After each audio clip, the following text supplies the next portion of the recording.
Today, we are making a two-player Santa racing game in Scratch. That means two Santas are racing to see who reaches the finish line first. By the end of this video, you'll be able to build your own Christmas racing game just like this one. It's easy to make and perfect for beginners.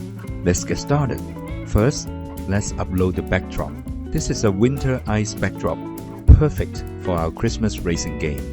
Next, remove the scratch cat and upload the ice hole sprite. This will be the obstacle that makes it harder for Santa to travel across the track. When the green flag is clicked, hide the ice hole first. Then, use a forever loop.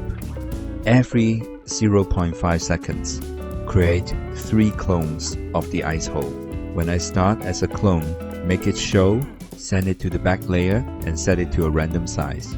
Then place it at a random position on the right side of the screen.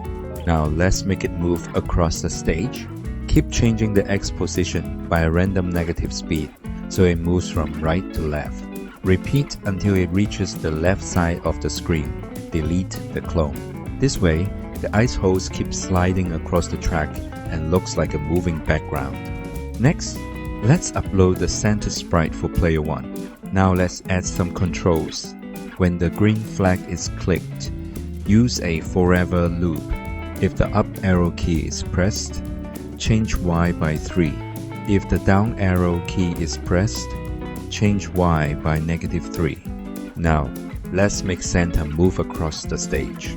When the green flag is clicked, set the rotation style to all around, set the size to 40%, and move Santa to the starting position.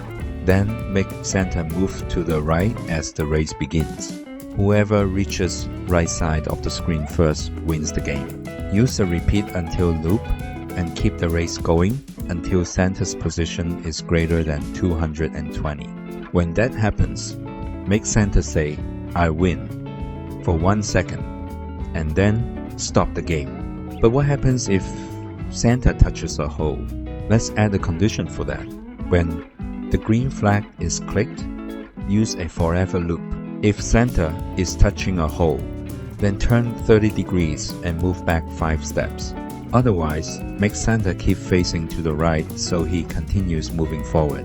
Now, the player has to avoid the holes, or Santa will get pushed back. Now, let's create Santa for player 2. The good news is, you can simply copy all the code from player 1 and drag it to player 2. Now, we just need to make a few changes.